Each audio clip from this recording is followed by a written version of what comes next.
Coming up on 1 minute. Mark, T-minus 60 seconds and counting. We are go for Apollo 7 at this time. Joseph is a scholar.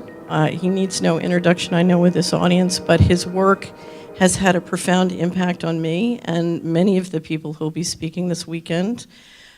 He makes us think. He stretches not only our knowledge of history and our knowledge of the world and cosmology, but he stretches the creativity that we apply, and it's always a pleasure. He's going to be talking today, Cosmic War, Cosmic Versailles, Historical and Mythological Perspectives on the Origin of Secret Space Programs and Their Policy Formation Culture. So always unbelievably juicy. With no further ado, Dr. Joseph Farrell.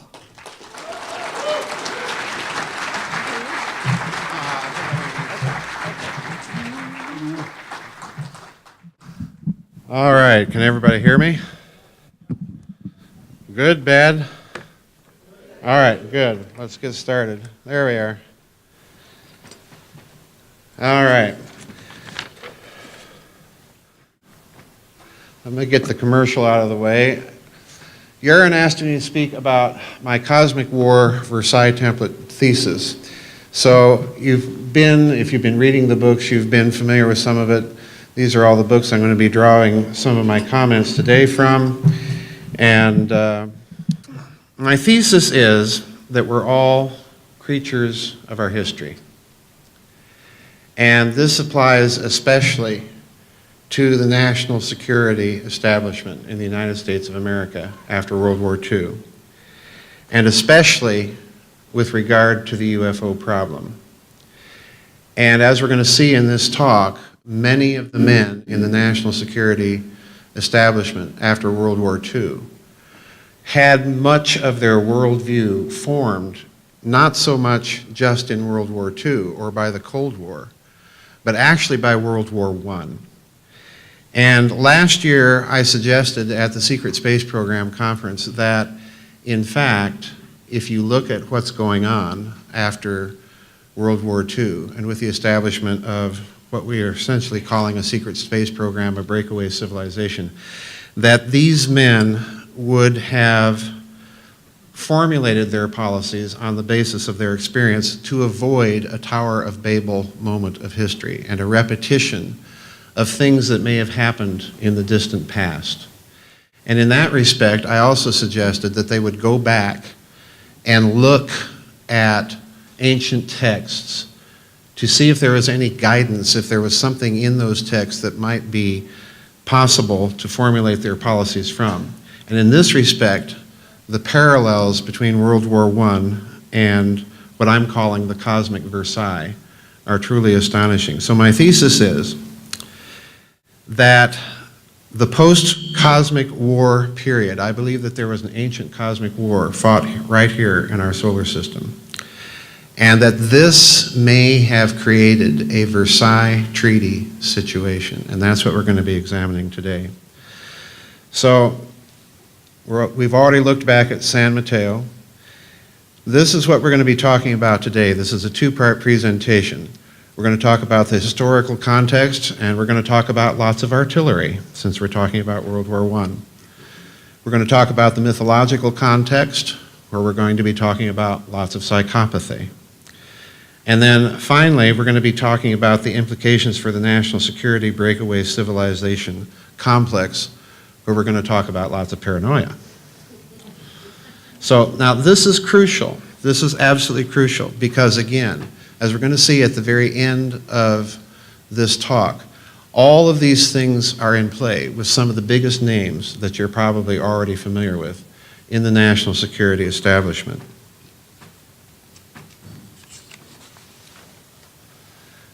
As I indicated last year, there was a threefold strategic threat that the post-World War II national security establishment was facing. Communists, the post-war Nazis, and of course UFOs. And as I suggested last year, this would have forced them to create a Manhattan Project on steroids lasting several decades, but with the immediate need to develop technologies, reconnaissance technologies, potentially able to scout out and find out what the Soviet bloc was up to, find out where the Nazis were and what they were up to. That's a big part of my work. And then finally, not only to do this, but secondly, to introduce a program designed to deal with the problem posed by UFOs, and to institute a long-range Black Projects technological research program to emulate the performance characteristics of UFOs if possible, and achieve parity or near parity. And you're going to be hearing, I'm quite certain, from Dr. Paul LaViolette, one of my favorite researchers in this field, about some of these technologies. Now, this implies that the national security establishment had concluded, as they're trying to achieve parity, that UFOs, as I indicated last year, posed a potential national security threat because much UFO activity was concentrated over American and Soviet defense installations. And if you recall my presentation from last year, I indicated at a Soviet nuclear ICBM base in the Ukraine, at Bielogorovichia in the Ukraine, UFOs actually activated the launch sequence of Soviet ICBMs, leaving Soviet crews scrambling to shut this down and prevent a thermonuclear war. So we're continuing kind of my review because I want you to view my remarks today in the context of what we said last year. This is my revision and extension of remarks. And in this respect, last year I suggested that there's another thing that the national security establishment inevitably is going to undertake. They're going to try and undertake a study of ancient religious, mythological text and lore for the purposes of seeing if they could determine who was behind the UFOs. And secondly, if possible, where they were from.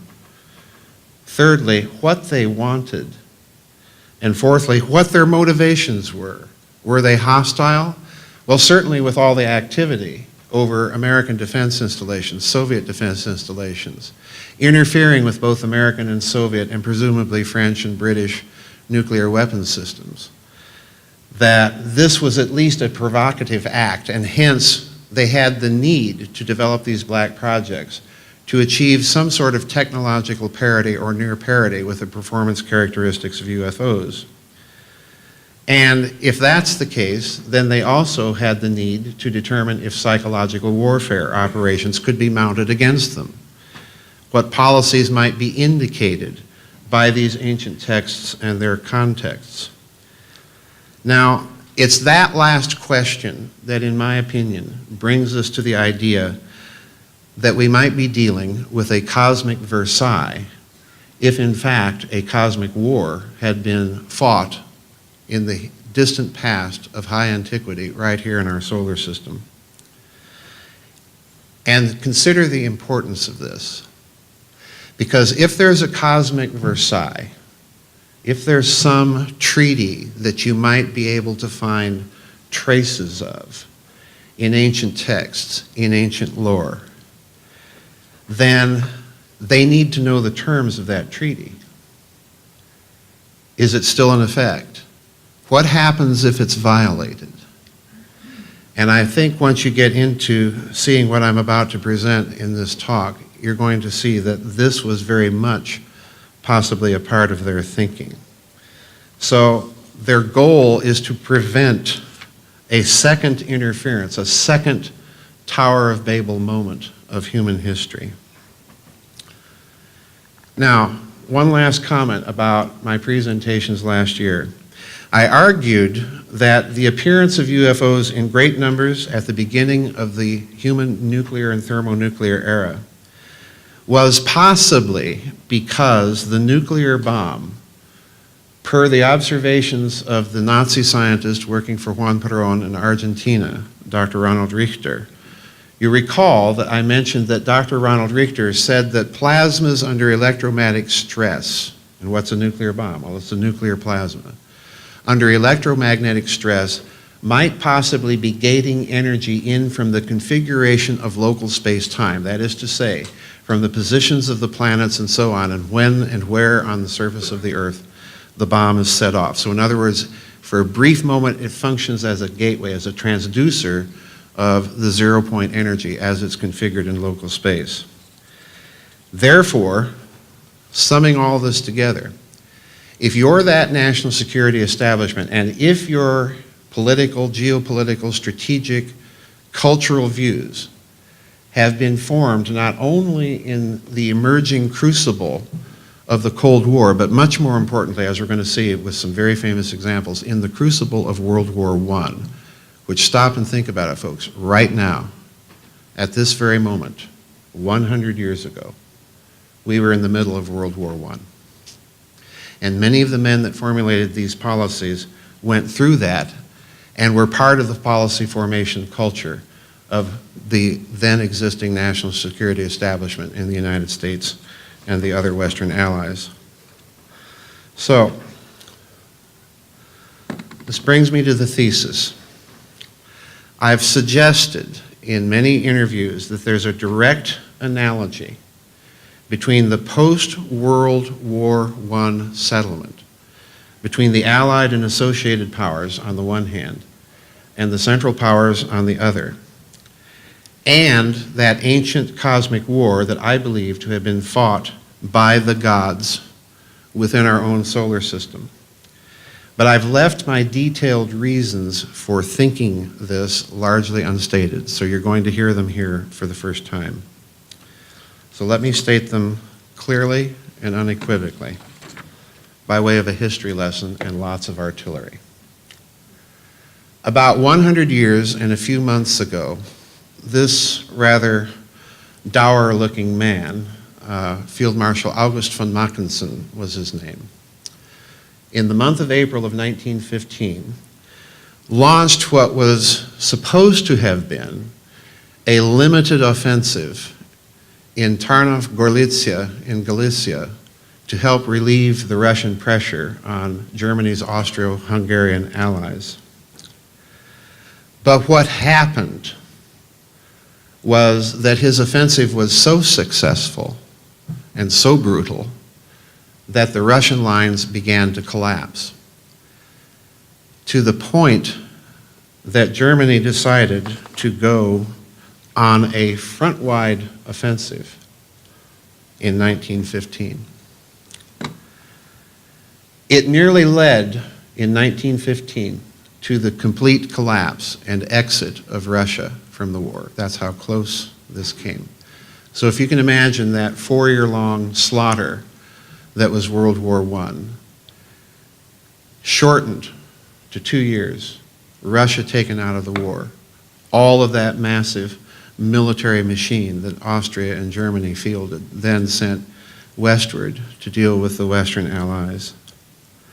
What made it possible was this man here. I told you we're going to talk about lots of artillery. What made it possible was this man here. This is Lieutenant Colonel Georg Bruchmiller. And we all know the stories, we've all seen the films, we've all read the history books of how on the Western Front the Allies and Germans just bombarded each other for weeks on end with artillery to create breakthroughs, supposedly, in the trench system, trench warfare system that held on the Western Front. This man changed the tactics completely on the Eastern Front.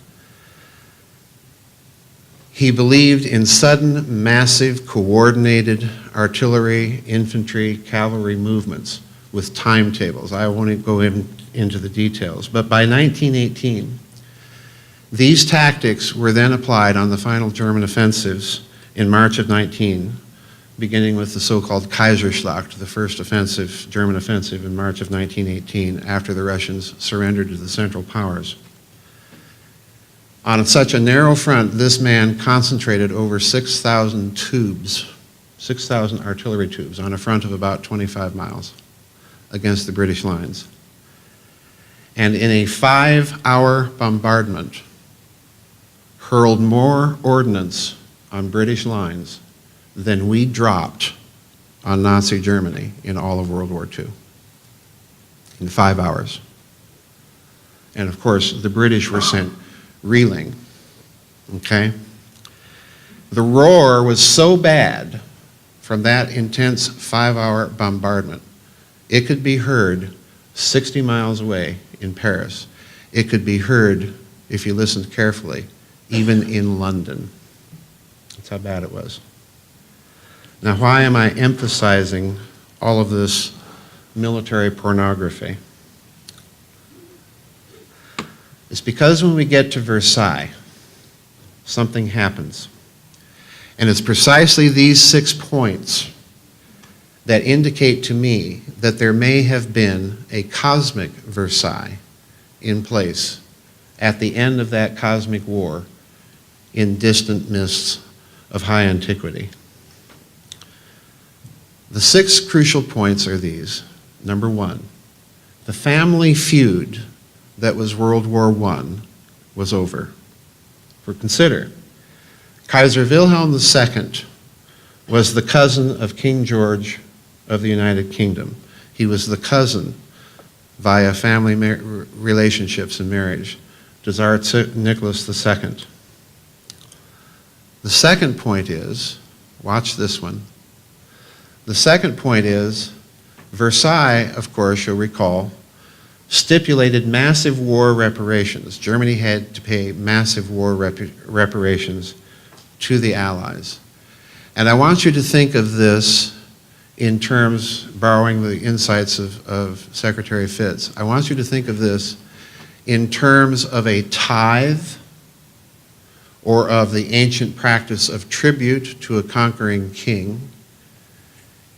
And so massive were the reparations on the Germans that what you're really doing is you're harvesting their national wealth and productivity of each and every last living individual German. So in a certain sense, it's even sacrifice.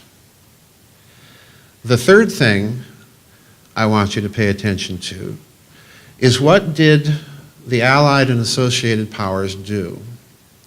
Well, first of all, they took an inventory. They've just suffered 4 years of war, and then in the final year of the war, these massive German offensives with numbers of artillery that boggle the mind, of all calibers, from the very small up to the very large. So the first thing the Allies do is they inventory the German war machine and stipulate in the disarmament clauses of the treaty that the German Reich would be prohibited from the manufacture of certain types of weapons. And if you stop and think about this, if you've read my book, The Cosmic War, I put in that book the entire epic of Ninurta, an ancient Mesopotamian text. And I did that for a very specific reason. Because when you read this text, it's hardly an epic. It's like reading the index of the Sears catalog. It's simply an inventory. And most interestingly, this is an epic about actions being taken after a war of the gods. And the inventory is an inventory of the weapons that were used to fight this war. And some of that technology was taken by the victors and used and applied in other contexts. Some of the technology was destroyed, and a very small category of that technology that could not be destroyed was hidden. Fourthly, as a part of the stipulation and provisions of the treaty, the Versailles system set up a system of monitoring to ensure German compliance with the treaty. In other words, you don't rely on the enemy that you just defeated to tell you, oh no, we're not building any of that. You set up a system of monitoring. And this has both a public and a secret aspect, because the French, of course, insisted in the treaty that they be able to send their attachés and representatives to all the German heavy industry plants and inspect them to make sure that the Germans weren't producing any heavy armaments that they had just had the bitter experience of facing. But this also means that they set up a system of spies. And I want you to file that one in the back of your mind because that's going to be a very crucial point. The fifth thing they did was they set up a quarantine zone around Germany and insisted, and this is one of the quarantine zones, this is the Rhineland, and this is actually a German map that shows you this is what was demilitarized, entmilitarisiert. This is the demilitarized zone in the Rhineland. And that extended, as you can see, to a zone of about 30 kilometers on the east bank of the Rhine, with Allied bridgeheads around the cities of Köln, Mainz, and so on. So that whole area was demilitarized. It was a quarantine zone. They were trying to confine any potential German military action to a jumping off position behind the Rhine River, should it ever happen. So they set up a quarantine zone, incidentally another one around the eastern part of Germany in a rather different way. And I want you to file that one in the back of your mind. And then finally, the most significant point, World War I was really sort of Act I, as we know, in a great world war that the world fought from 1914 to 1945. And World War I ended more or less as a stalemate. Everybody's exhausted. We want to go home. We're tired of fighting. Let's call it quits. Now, if the national security establishment is formed in this crucible, this is the way they're going to look at things. They're going to look at recent human history, World War I, World War II, and apply this Versailles template to the reading of ancient texts and ancient mythology. So let's look more closely at this. What was World War I? Well, as I've indicated, it's basically a family feud. The Hohenzollerns are related to the Habsburgs, are related to the Windsors, also known as Saxe, Coburg und Gotha, are related to the Romanovs, are related to the House of Savoy in Italy. It's a big family feud. Interestingly enough, when you go back and look at the ancient Mesopotamian texts in particular that refer to this cosmic war, what you see is a war fought among the gods, which if you look at the gods, they're all related to each other. So it's a big family feud. It's a big civil war. Enki, Tiamat, Nergal, Mars, incidentally, Ninurta. These are all related to each other by dint of their descent from the supreme god An. And the Greeks have their versions of this, the Romans have their versions of this, the Aztecs have their versions of this, the Vedas have their versions of this, the Bible, Lucifer, Michael, the war in heaven. Everybody has a version of this cosmic war. So now, look at something else.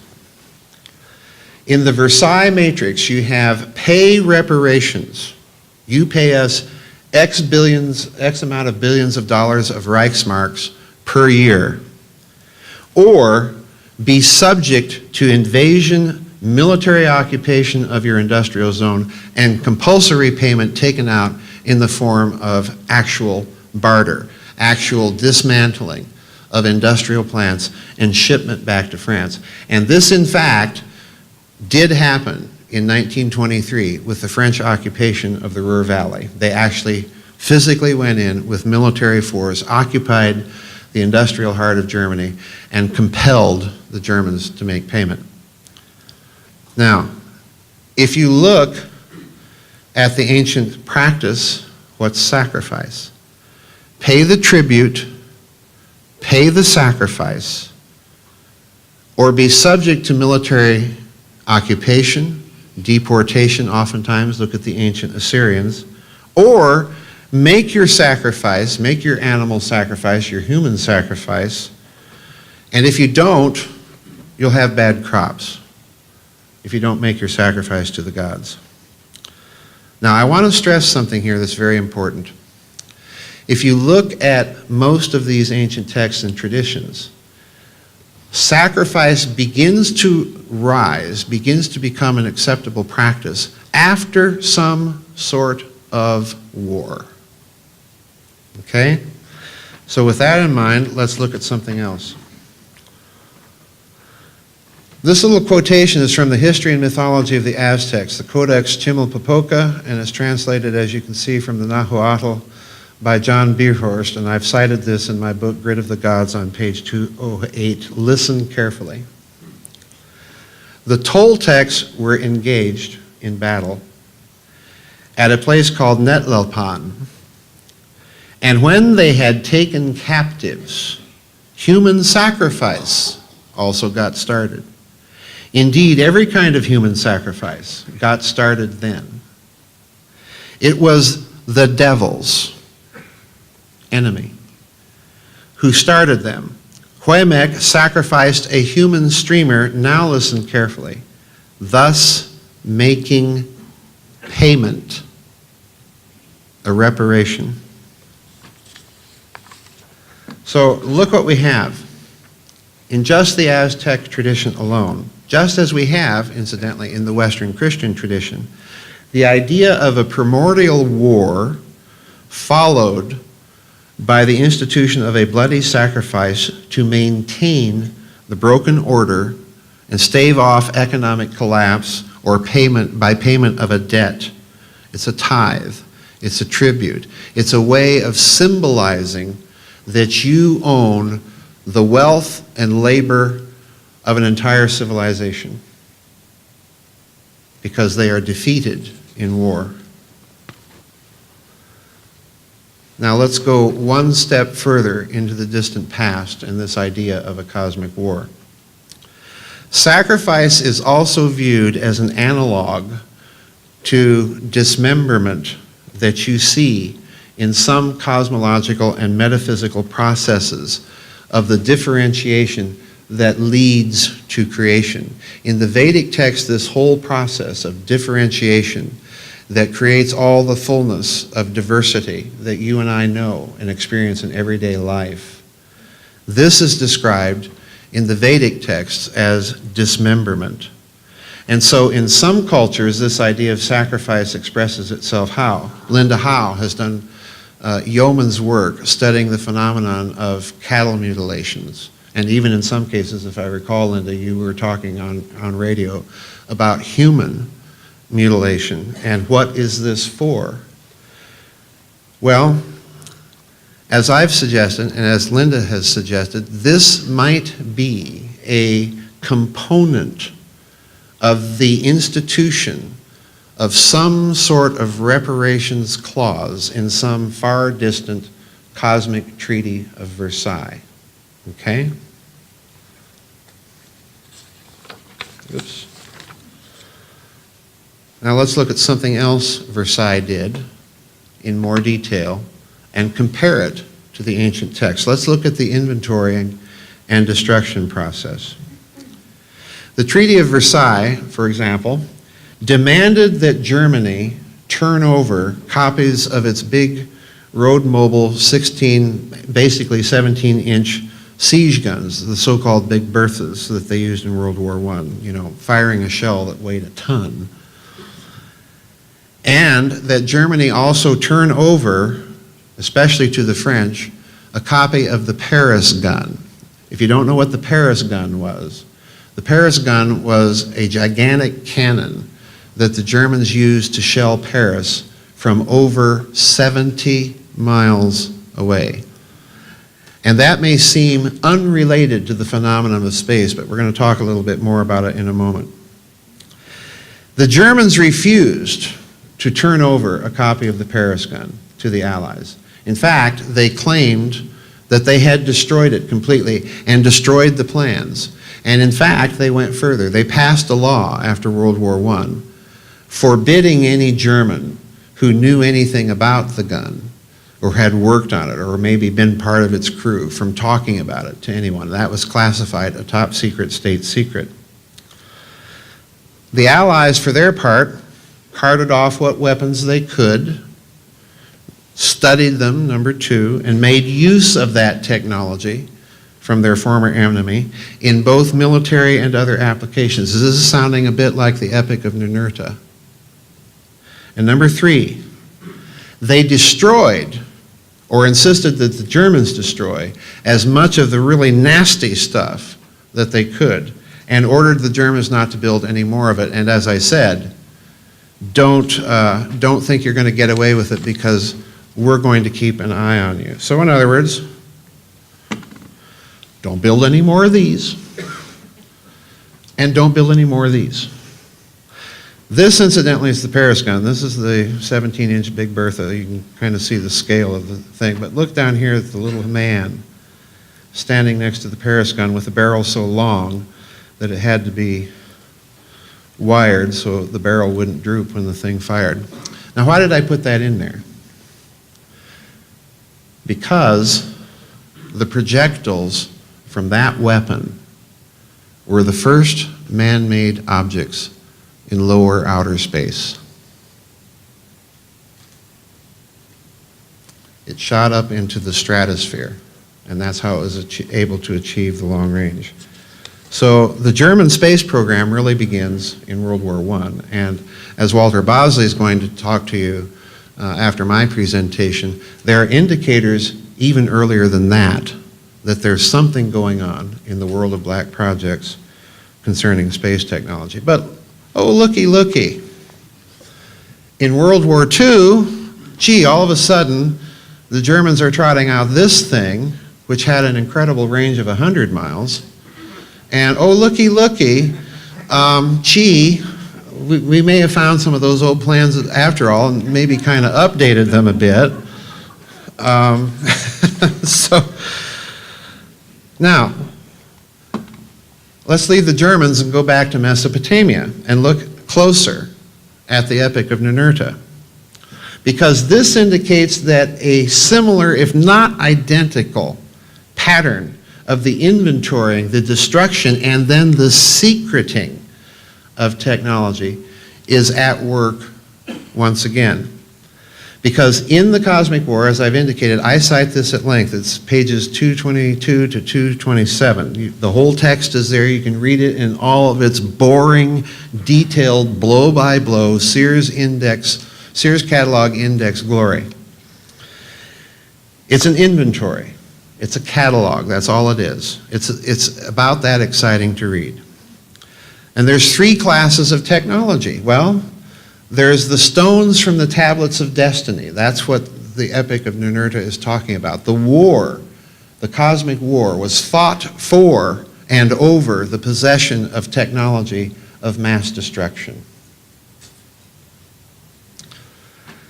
There are stones in these tablets of destiny to be preserved and carried off by the victors for use and study in other applications. It says so right in the text.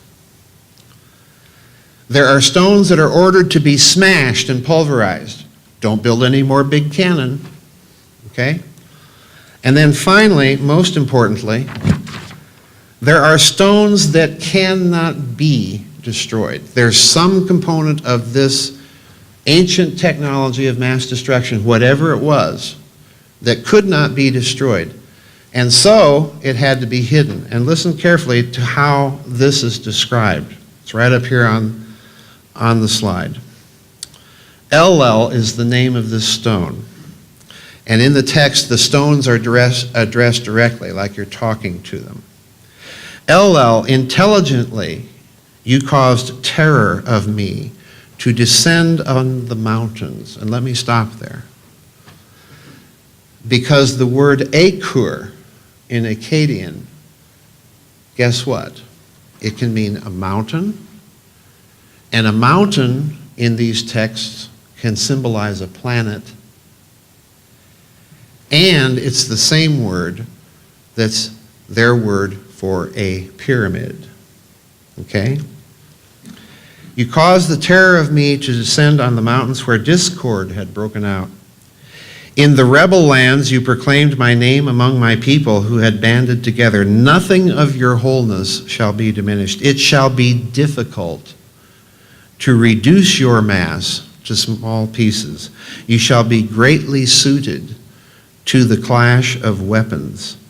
You shall be set up on a pedestal in my courtyard. In other words, it's being kept out of public view. This is one of the gods keeping this for himself. So in other words, the implication is that the LL stone, whatever this may have been, was a kind of philosopher's stone, if you will, of ancient high weapons technology. It's a kind of ultimate weapon. And because it can't be destroyed, it's hidden. Now, let's go further. The Versailles Treaty stipulated that Allied and particularly French military attachés, as I've indicated, would have access at any time unannounced to all German heavy industry and armaments plants for the purposes of monitoring compliance with the treaty. Think about the implications of that. Because additionally, this meant that the Allies, and particularly the French, and you can't blame them, put into place and expanded all of their on-the-ground human intelligence inside the German Reich to ensure that the treaty provisions were being complied with. And incidentally, the other part of the story, as I've indicated most recently in my book, The Third Way, Germany developed the policy of using, listen carefully, using its big international corporations as proxies for the development of hidden arms technology in foreign countries, not even on German soil. Okay? So there has to be a system in place to ensure treaty compliance. Now let's go back to some ancient texts. Ever heard of the Watchers? Now, this is the Slavonic text of the books of Enoch. And this is the Oxford translation. I have a copy of this. I photocopied the cover here. 1896. It's a difficult text to get a hold of if you want to read the book of Enoch in a scholarly presentation with gobs of footnotes. This is the book I would recommend. But now listen to what it says. This is from chapter 18, verses 1 through 3.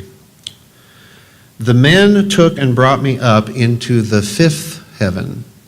And by the way, what's that reference mean? St. Paul ascends to the seventh heaven, fifth heaven. What's all of this numbering of heaven? What does that really mean? And I saw there many hosts, not to be counted, called Grigori. And their appearance was like men.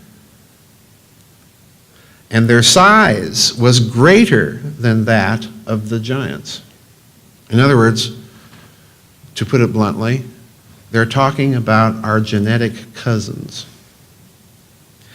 And their countenances were withered, and their lips were always silent, unquote. In the footnote to this passage, the translators, Morphle and Charles, note that the Grigori is another name for the Watchers, that class of humanoid beings whose duty it was to watch and, if necessary, guide, that is to say, interfere with human affairs. Question: why was it necessary for humanity to be watched and guided? And I submit that the answer may be that in the aftermath of a cosmic war, which incidentally, in my view, may have included the destruction of an entire planet, all of Star Wars, it's what you would do. You'd destroy the inventory and technology that made such a war and the destruction of an entire planet possible, number one. And number two, you'd prohibit the development of that technology again. And number three, you would muddle the science to prevent humanity from achieving that kind of technological prowess again and misapply it. And you try and mold and direct human affairs. You'd have, in other words, the ancient version of a covert operative or an agent provocateur trying to steer events and shape public opinion and socially engineer society by dint of those types of intelligence operations to prevent, it's a form of soft power, to prevent the recurrence of a war of that destruction again. And this is exactly, of course, the Versailles template.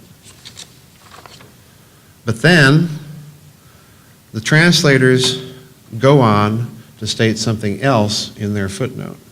I live for footnotes, by the way.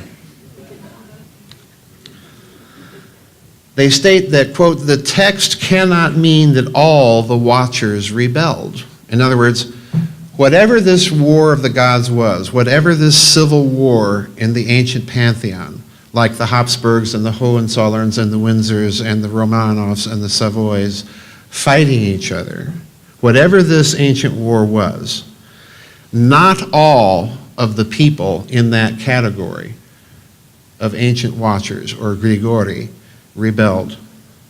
But it was from that class that the rebels proceeded. So note the implication carefully. What you have now are two post-war, post-cosmic war elites. A good one, the victors, and a bad one, on or near planet Earth, watching and manipulating humanity. And again, World War I was, by any account, an unsuccessful war, because what did it leave in place in the defeated nations, especially Germany? Well, the Kaiser was gone, but that whole infrastructure, that whole German version of the deep state, the military class, the general staff, the industrialists, the big bankers, that whole class atop which the Kaiser sat was left in place. So the elite continued. And what the ancient text is telling us is exactly the same thing. The elites of both sides in this cosmic war continued. So they go on to state, it is, of course, just possible that the writer's scheme may differ from its conception above and be as follows, and listen carefully now. The rebellious watchers, with their prince Satanael, are confined to the fifth heaven. Again, what's this numbering of heaven? The subordinate angels who followed them are imprisoned in the second heaven, whereas the watchers who went down to earth and sinned with women are imprisoned under the earth, unquote. And this is from pages 20 to 22. It's the note on the fifth heaven in the Morphle Charles text of the Book of Enoch. What you have here, my friends, I submit to you, is a quarantine zone. Somewhere out there in outer space around planet Earth, and to some extent inclusive of planet Earth. It's a cosmic Versailles template. So what do we mean by the fifth heaven, by the second heaven, by the seventh heaven? Why these constant references? And again, the Versailles template is very helpful here. Because Morphle and Charles also go on to state in their footnotes that it was, quote, under, listen carefully, under the sphere, idem est, within the orbit of the moon, which is the least under all, and is a firmament, and there the souls of the demons are. And note conversely that in pagan traditions, it's not the place that is reversed, but the moral status of the people within it that is reversed. Because for the Stoics, and even for an early Christian writer by the name of Tertullian, this within the orbit of the moon quarantine zone is the abode of the blessed. But you still have this conception of fifth heaven, seventh heaven, second heaven, under the sphere of the moon. So I want to peel the layers back and show you what's going on. Number one, we have a clear reference to a quarantine zone, which is defined by, secondly, a clearly defined astronomical and hence identifiable boundary, a natural boundary, defined by the orbits of the planets. Demilitarized the Rhineland. What did the Allies do at the Treaty of Versailles? They picked a clearly recognizable and more or less permanent geological feature on the topography of Western Europe and said 50 miles beyond the east bank of this river must be completely demilitarized. That's the quarantine zone. Thirdly, note what else has happened. Because with the reference to the moon, a natural base of operations is created for anyone intent upon the long-term observation of humanity in planet Earth and its compliance with any possible, maybe hypothesized, cosmic Versailles treaty. And since the moon is ready to hand, number 4, this might explain the sudden spike of UFO interest in and interference in human nuclear and thermonuclear weapons systems during and after World War II. And finally, there's clear indication that whatever the results of this cosmic war were in terms of interstellar politics or what have you, that the result clearly is that both parties to this conflict and their elites survived. So, we're in a bit of a moral muddle. Did the good guys win? Did the bad guys win? Are we the bad guys? Are whoever's out there the bad guys? Or neither? Now, we're getting to the crunch here. Because what might this mean for the national security state, for the establishment, as they're noticing these parallels, or possibly studying these parallels between modern human history and ancient texts? What are the implications for a secret space program? Well, number one, since we have some indications in some texts of a quarantine zone somewhere here in this solar system, in some versions of this quarantine zone, it's at the orbit of the moon. In some versions of the quarantine zone, it's at the outermost orbit of the then known planets, which would have been Saturn. Okay? There's a quarantine zone. This may indicate that human presence in or beyond that zone could be interpreted as an act of war or a violation of the stipulations of some lost cosmic Versailles. And this is my real point, folks. It's because of that one point alone that those in charge of the national security establishment are going to be going back and looking at these texts in the post-World War II world. And as we're going to see in a few slides, you'll recognize some of these men and recognize their role in World War I.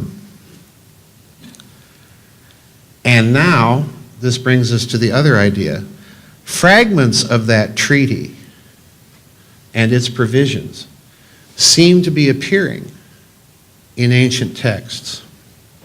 So as a safeguard to this idea, it'll be necessary to ensure that human presence in outer space is not misinterpreted. And I suspect that this may be the real reason that when we sent lunar probes first to the moon and then further out, sent probes out to the other planets, we made really darn sure that we put little placards and official notices on these things. Hey, we're coming in peace for all mankind.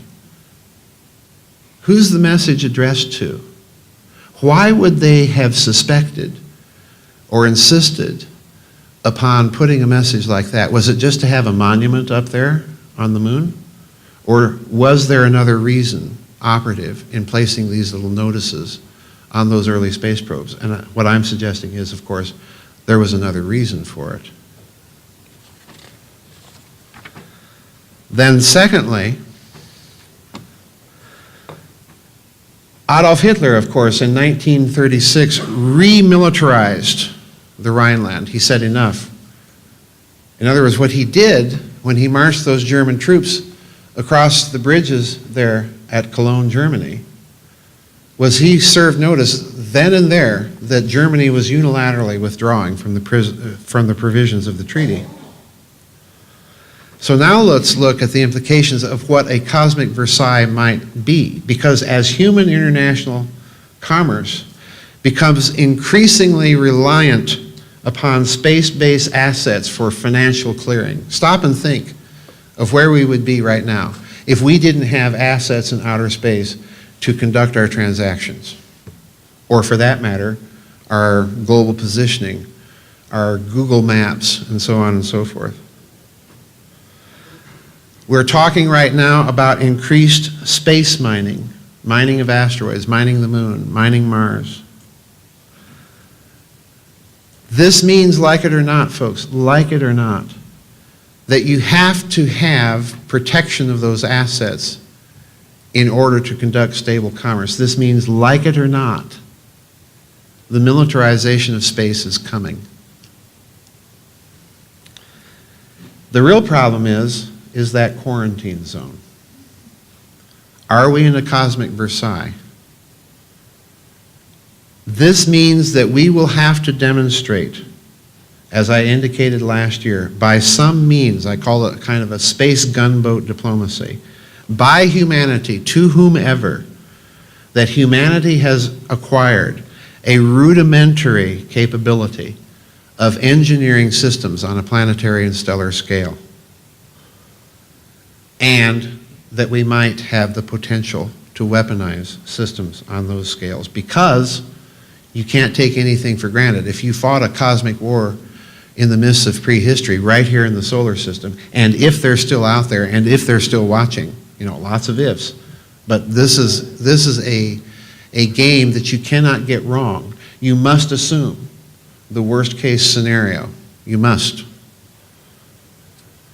That's why you put into place all of these secret black projects to ensure that the next time around, humanity will be able to defend itself against the interference from the gods or the demons or whatever.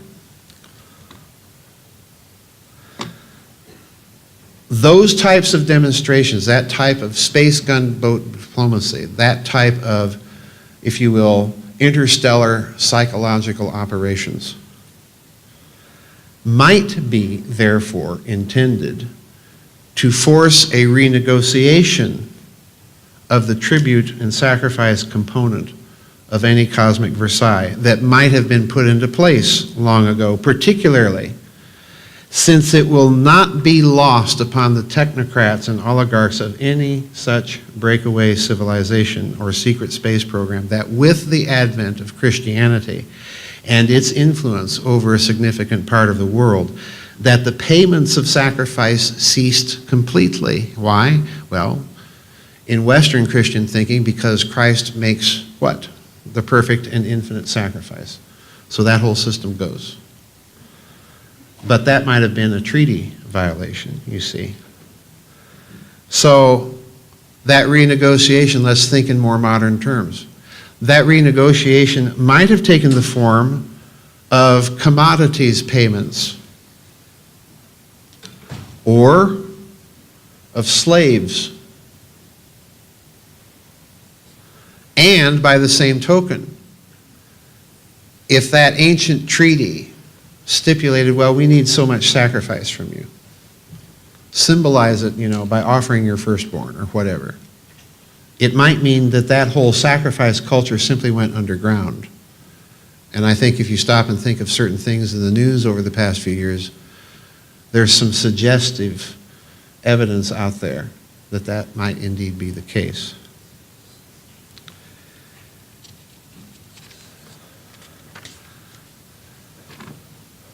Finally, if you're dealing with a cosmic Versailles situation, then the clear implications are also, first of all, both sides survived. Secondly, and the question is, are they still around? And secondly, that the first stage of the conflict is over. And that means there's a possibility of a second one. And therefore, a renewal of it at some stage in the future.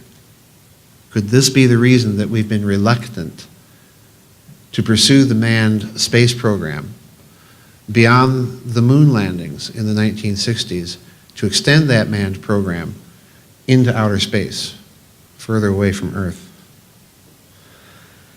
Now, given that this Versailles template, as I'm calling it, dictates that not only some sort of quarantine zone was established or instituted in local celestial space around clearly defined astronomical boundaries under the sphere of the moon, and incidentally, the expression under the Earth, I think, is an astronomical reference. It doesn't mean under your feet in the ground.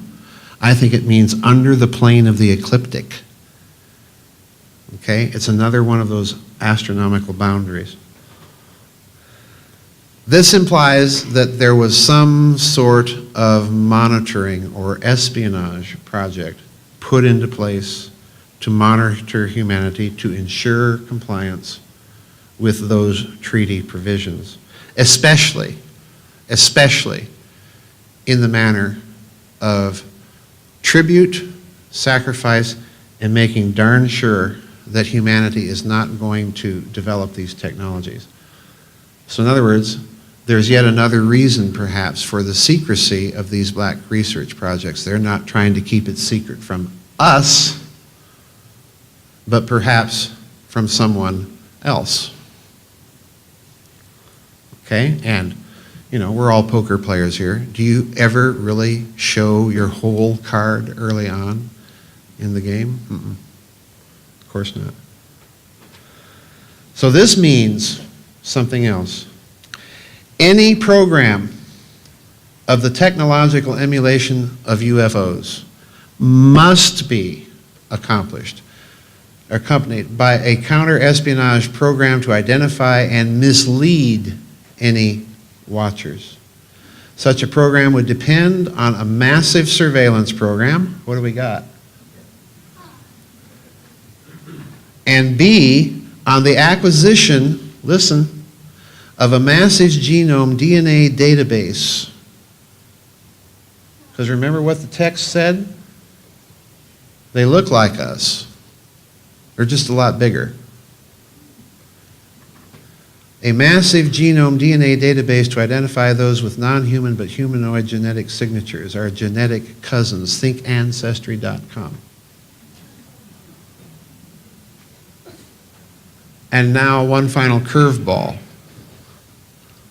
In my book, The Cosmic War, I recount this war from a lot of different ancient texts. And there's something I began to notice about these ancient tablets of destinies, these ancient technologies of mass destruction. I think they were biometrically activated. You had to have the right retina scan. You had to have the right DNA. Otherwise, they wouldn't work.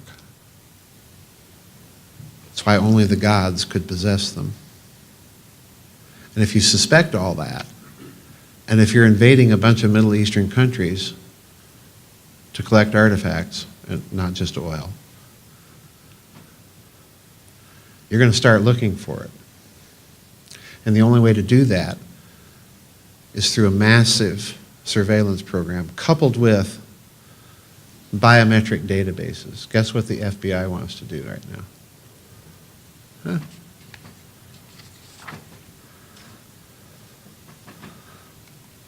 Fifthly, since the ancient texts, particularly the Mesopotamian and Greek traditions, indicate that a cosmic war occurred in our own celestial neighborhood.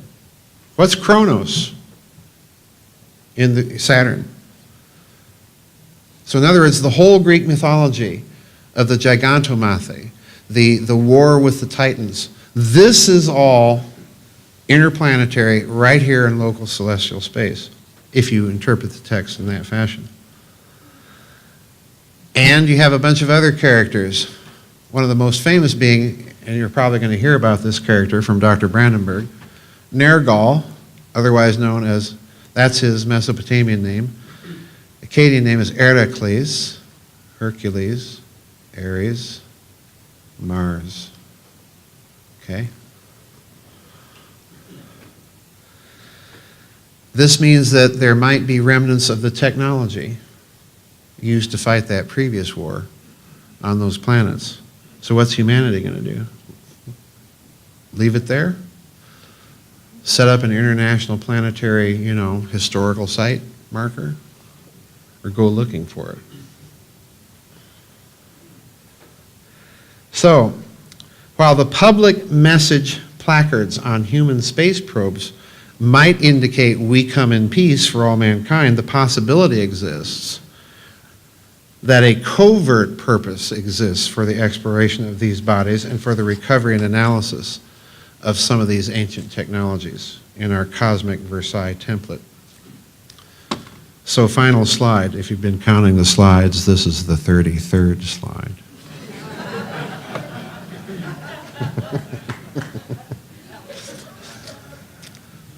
Now, I believe, definitely, that it's evident from the behavior of the technocrats running this show, supposedly, and who are concerned with monitoring space and particularly UFO affairs, from the concern to secure human thermonuclear weapons systems against any outside interference, human or otherwise, and any space systems against UFO interference, to the indicators of the developments of hidden technologies and energy systems. You'll hear, I hope, from Dr. LaViolette. If you don't know his books, folks, Secrets of Anti-Gravity Propulsion is, as far as I'm concerned, the textbook on the thinking and the technologies that are out there in the public record.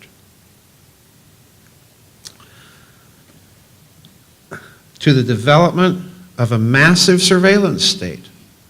Look what we're living in now. Rapid on-the-spot. Why all of a sudden are we hearing about rapid on-the-spot DNA sequencing technologies? To the sending of messages on human space probes assuring whomever of our peaceful intentions. Ja, wenn wir Mars to cross the Rhineland bridges, our intentions are entirely peaceful. Well, you know what the British response of the day was? Well, they're just marching back into their own country after all.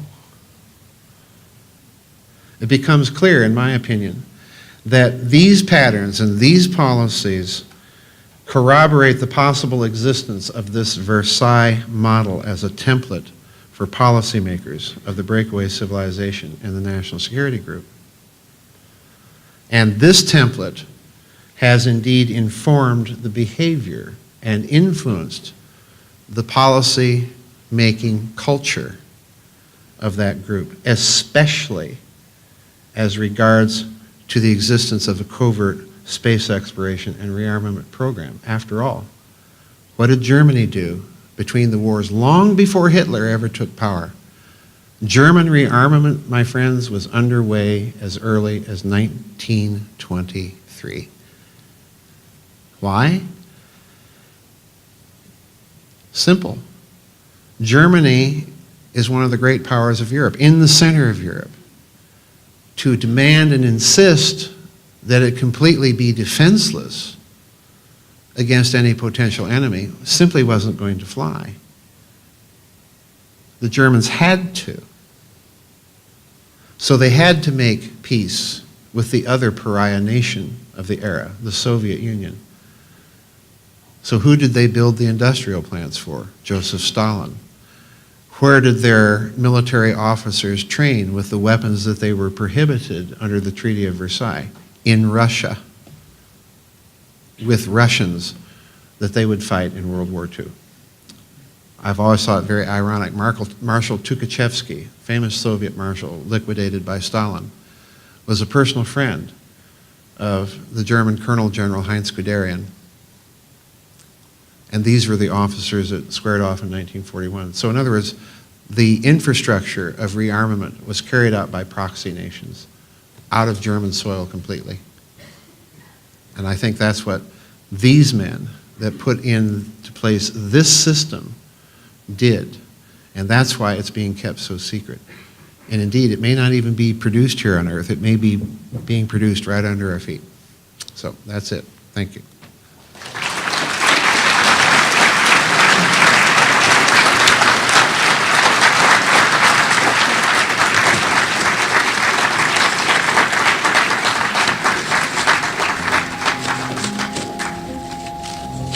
Hey, we got you. I can see Isley talking there. Don, turn your head to the right. There you go.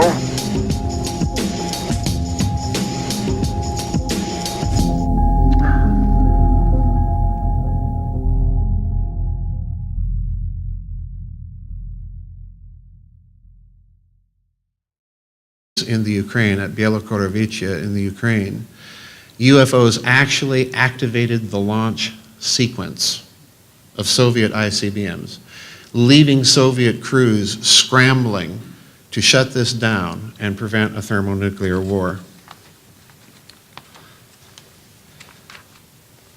So we're continuing kind of my review because I want you to view my remarks today in the context of what we said last year. This is my revision and extension of remarks. And in this respect, last year I suggested that there's another thing that the national security establishment inevitably is going to undertake. They're going to try and undertake a study of ancient, religious, mythological text and lore for the purposes of seeing if they could determine who was behind the UFOs. And secondly, if possible, where they were from. Thirdly, what they wanted. And fourthly, what their motivations were. Were they hostile? Well, certainly with all the activity over American defense installations, Soviet defense installations, interfering with both American and Soviet and presumably French and British nuclear weapons systems, that this was at least a provocative act, and hence they had the need to develop these black projects to achieve some sort of technological parity or near parity with the performance character. Coming up on 1 minute. Mark, T-minus 60 seconds and counting. We are go for Apollo 7 at this time. Joseph is a scholar. He needs no introduction, I know, with this audience, but his work has had a profound impact on me and many of the people who'll be speaking this weekend. He makes us think. He stretches not only our knowledge of history and our knowledge of the world and cosmology, but he stretches the creativity that we apply, and it's always a pleasure. He's going to be talking today, Cosmic War, Cosmic Versailles, Historical and Mythological Perspectives on the Origin of Secret Space Programs and Their Policy Formation Culture. So always unbelievably juicy. With no further ado, Dr. Joseph Farrell.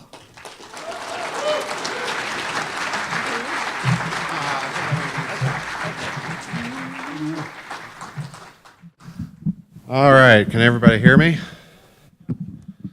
Good, bad? All right, good. Let's get started. There we are.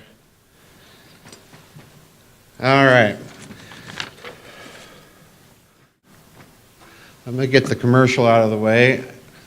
Yaron asked me to speak about my Cosmic War Versailles template thesis. So if you've been reading the books, you've been familiar with some of it. These are all the books I'm going to be drawing some of my comments today from. And as I suggested last year, this would have forced them to create a Manhattan Project on steroids lasting several decades, but with the immediate need to develop technologies, reconnaissance technologies, potentially able to scout out and find out what the Soviet bloc was up to, find out where the Nazis were and what they were up to. That's a big part of my work. And then finally, not only to do this, but secondly, to introduce a program designed to deal with the problem posed by UFOs and to institute a long-range black projects technological research program to emulate the performance characteristics of UFOs if possible and achieve parity or near parity. And you're going to be hearing, I'm quite certain, from Dr. Paul Laviolette, one of my favorite researchers in this field, about some of these technologies. Now, this implies that the national security establishment had concluded, as they're trying to achieve parity, that UFOs, as I indicated last year, posed a potential national security threat because much UFO activity was concentrated over American and Soviet defense installations. And if you recall my presentation from last year, I indicated at a Soviet nuclear ICBM base. And my thesis is that we're all creatures of our history. And this applies especially to the national security establishment in the United States of America after World War II, and especially with regard to the UFO problem. And as we're going to see in this talk, many of the men in the national security establishment after World War II had much of their worldview formed not so much just in World War II or by the Cold War, but actually by World War I. And last year, I suggested at the Secret Space Program conference that, in fact, if you look at what's going on after World War II and with the establishment of what we are essentially calling a secret space program, a breakaway civilization, that these men would have formulated their policies on the basis of their experience to avoid a Tower of Babel moment of history and a repetition of things that may have happened in the distant past. And in that respect, I also suggested that they would go back and look at ancient texts to see if there was any guidance, if there was something in those texts that might be possible to formulate their policies from. And in this respect, the parallels between World War I and what I'm calling the cosmic Versailles are truly astonishing. So my thesis is that the post-cosmic war period, I believe that there was an ancient cosmic war fought right here in our solar system, and that this may have created a Versailles Treaty situation, and that's what we're going to be examining today. So we've already looked back at San Mateo. This is what we're going to be talking about today. This is a two-part presentation. We're going to talk about the historical context, and we're going to talk about lots of artillery, since we're talking about World War I. We're going to talk about the mythological context, where we're going to be talking about lots of psychopathy.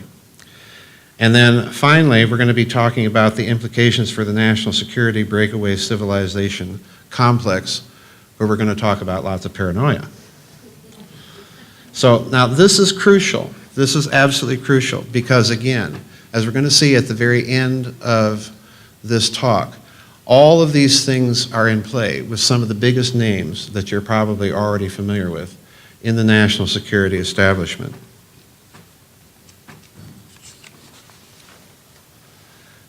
As I indicated last year, there was a threefold strategic threat that the post-World War II national security establishment was facing. Communists, the post-war Nazis, and of course UFOs.